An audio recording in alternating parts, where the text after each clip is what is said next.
आपका ध्यान सदने भी लगता है। तो ऐसे में आपको ध्यान करते समय एक प्रकाश दिखता होगा आपके भीतर।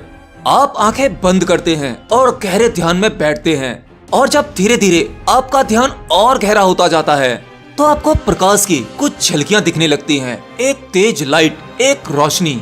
हाँ, ये वाला एक्सपीरियंस सभी के साथ होता है। शुरुआती चरण में ये साधक के साथ जब घटता है जब वो ध्यान में बैठता है। लेकिन अगर साधक निरंतर अभ्यास कर रहा है और ध्यान में ज्यादा रुचि ले रहा है तो ये प्रकाश दिखने वाली घटना कभी भी हो सकती है। ये कैमरे की फ्लैश की तरह दिखती है, और मेरे साथ तो अक्सर जब होता है जब मैं ड्राइव कर रहा होता हूँ।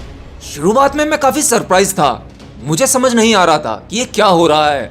एक बार को तो मुझे लगा कि शायद मेरे दिमाग में कोई प्रॉब्लम हो गई है, लेकिन हाँ, धीरे धीरे मेरी समझ में सब कुछ आने लगा। ये सब कुछ ध्यान का कमाल है। मतलब मेरा ध्यान सद रहा था। तो ऐसा होता क्यों है? देखिए, आमतौर पर ये संकेत होते हैं कि आपके भीतर की ऊर्जा बिल्कुल सही गति कर रही है। वो आपकी कुंडलिनी के ब्लॉकेज को खोल रही है। और हाँ, ये आपकी थर्ड आई ओपन होने का भी संकेत है। कई लोगों को कई बार कई तरह के कलर्स भी दिखने लगते हैं। वो आपकी कुंडलिनी के ही रंग होते हैं। देखिए, गहरे ध्यान में जाने के बाद आपके भीतर जो प्रकाश होता है वो बहुत तेज होता है। शुरुआती समय में ये कम होता है, लेकिन धीरे धीरे जैसे जैसे आपका ध्यान गहरा होगा ये प्रकाश भी उतना ही तेज होता जाएगा। और ये प्रकाश बाहरी प्रकाश नहीं है, ये रोशनी आपकी भीतरी रोशनी है।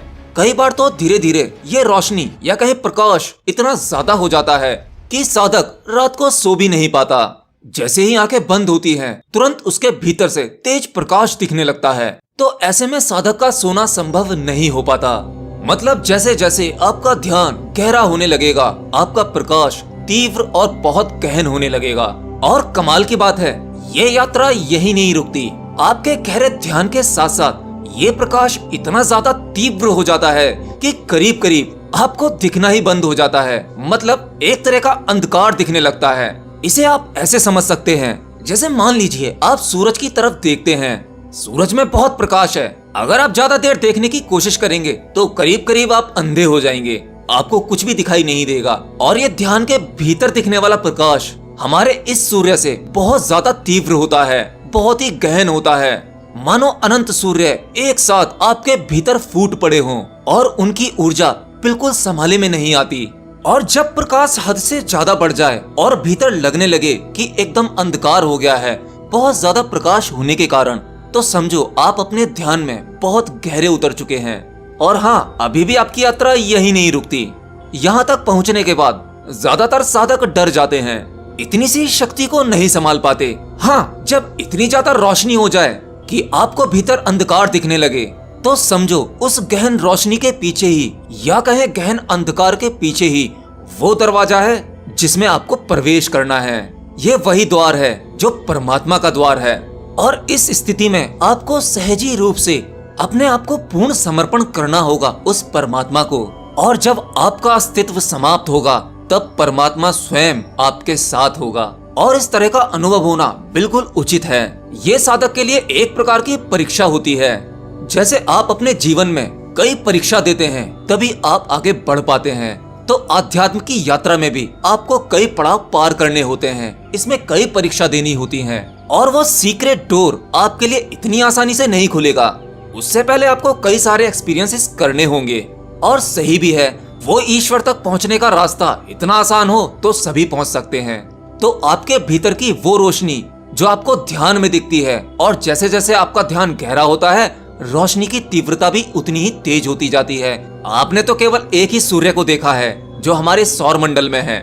इसकी रोशनी को, इसकी तीव्रता को भी आप अपनी भौतिक आंखों से ज्यादा देर तक नहीं संभाल सकते। लेकिन जो आपके भीतर प्रकाश घटित होता है वो हजारों सूर्य के बराबर होता है।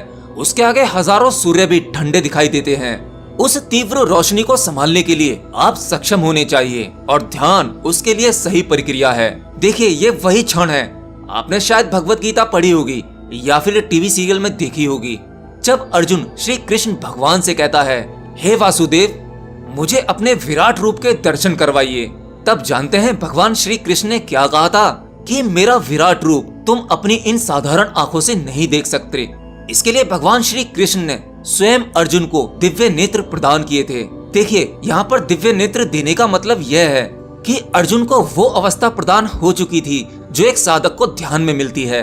अर्जुन करीब करीब उसी अवस्था में पहुंच चुका था। भगवान श्री कृष्ण के प्रवचन सुनने के बाद जो साधक की वो अवस्था होती है ना, जब वो बहुत गहरे ध्यान में होता है, जब समाधि वाली अवस्था होती है। और जब अर्जुन ने कृष्ण भगवान से विनती की कि मैं आपको देखना चाहता हूँ, आपका विराट और दिव्य रूप देखना चाहता हूँ, तब उसने भगवान श्री कृष्ण का वो रूप स्वयं देखा था। और वो क्या था? मेरी समझ से ये वही था जब एक साधक को समाधि में जाने के बाद जो भीतरी अनुभव होता है, उस परमात्मा का साक्षात्कार होता है। और जो तीव्र रोशनी अर्जुन ने देखी, जिस रोशनी के आगे अनंत सूर्य फीके पड़ गए थे, अर्जुन उसे संभाल नहीं पा रहा था। तब अर्जुन ने कहा था, बस बस मधुसूदन, मैं आपके इस विराट रूप को ज्यादा देर नहीं संभाल सकता। मेरा रोम रोम कांप रहा है। क्या अनुभव रहा होगा, हम तो उसके बारे में कल्पना भी नहीं कर सकते, क्योंकि अध्यात्म में बहुत सारी चीजें ऐसी होती हैं जो कल्पना की भी परे होती हैं। इसका केवल अनुभव किया जा सकता है, लेकिन ये अनुभव किसी को बताकर उसको दिया नहीं जा सकता। शब्दों का सिर्फ सहारा लिया जा सकता है, लेकिन शब्द इस सत्य की व्याख्या करने के लिए काफी नहीं होते।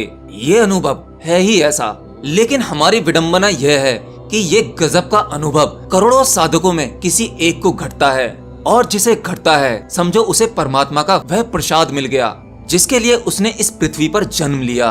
मानो उसका जीवन सफल हो गया है। हाँ, अब आपको मैं एक बात बता देता हूँ। अगर आप ध्यान करते हैं और ध्यान में गहरा उतरने की कोशिश करते हैं और आपका ध्यान सद भी जाता है और इस तरह के अनुभव आपको होते हैं, आपको कुछ लाइट या प्रकाश जैसा कुछ दिखता है, तो आपको यह नहीं समझना है कि आप बिल्कुल अंतिम द्वार पर खड़े हुए हैं। नहीं, ये तो बस शुरुआत है उस प्रकार की बिल्कुल छोटी छोटी झलकियां हैं। अभी तो ये प्रकाश बहुत तीव्र होने वाला है, उसके लिए आपको पूरी तैयारी करनी होगी। तो आप ध्यान को कंटिन्यू करते रहिए और इसके साथ साथ शरीर शुद्धि, विचार शुद्धि, आपका समर्पण, अहंकार का खत्म होना, बिल्कुल साधारण एक बच्चे के भांति आपका मन होना चाहिए। क्योंकि कई बार ऐसा होता है आध्यात्म के इस यात्रा पर कभी कभी शक्तियां मिल जाती हैं, लेकिन उसका सही उपयोग ना करने की वजह से, या कहें इस शक्तियों को किस तरह से संभाला जाए वो ही ना पता हो, तो साधक का इससे स्वयं ही विनाश हो जाता है। लेकिन अगर कोई साधक सहजी रूप से सब कुछ समर्पण कर देता है उस परमात्मा को, तो परमात्मा उसे स्वयं ही रास्ता दिखाता है। आप उस परमात्मा की तरफ अगर 4 कदम बढ़ाते हैं तो परमात्मा आपकी तरफ 8 कदम बढ़ाता है। वो आपके सामने ही खड़ा है, लेकिन बस गलती हमारी है, हम परमात्मा की तरफ पीठ करके खड़े हुए हैं। देखो, चीजों को आप समझोगे तो धीरे धीरे सब कुछ समझ में आने लगेगा, आपकी बुद्धि का विकास होने लगेगा, शक्तियों का गलत इस्तेमाल नहीं होगा आपसे, और आपका कल्याण होगा।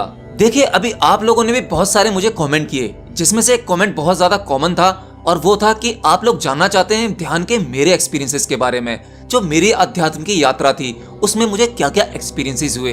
तो भाइयों, मैं एक बात आपको बता दूं कि एक्सपीरियंसेस तो काफी हुए हैं। अभी मैं यह तो नहीं कहूंगा कि मैं भी अंतिम द्वार पर ही खड़ा हुआ हूँ, नहीं, ऐसा नहीं है। लेकिन हाँ, ये एक्सपीरियंसेस मैं अभी आपसे शेयर नहीं करना चाहता।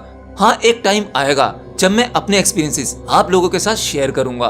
क्योंकि देखिए, मैं आपको एक बात क्लियर कर दूं, अगर आपके साथ शेयर करने लगेंगे शुरुआती समय में ही, तो आपके ये एक्सपीरियंसेस रुक जाएंगे, आपके साथ में फिर आगे अनुभव नहीं होंगे। इसलिए मैं आप लोगों से अभी अपने एक्सपीरियंसेस शेयर नहीं करना चाहता। और भी बहुत सारे कमेंट आए हैं आप लोगों के, योग निद्रा पे भी वीडियो बनानी है कि आप सोते सोते ध्यान में कैसे जा पाएंगे। चलिए, वीडियोस आती रहेंगी, ध्यान करते रहिए। और कई बार मैंने अपनी कुछ वीडियोस में आप लोगों से कहा है कि मेरे साथ ध्यान करिए, और एक डीप मेडिटेशन म्यूजिक में देता हूँ या फिर ओम का म्यूजिक देता हूँ। मैं उस समय खुद भी ध्यान करता हूँ और मैं चाहता हूँ आप मेरे साथ भी ध्यान करें। यार, लाखों लोग वीडियो को देखेंगे और उन लाखों लोगों में से किसी एक के साथ भी घटना घट गई तो समझो मेरा वीडियो बनाना सफल हो गया। एनीवे, आज के लिए इतना ही। मिलता हूँ नेक्स्ट वीडियो में। Till then, bye bye.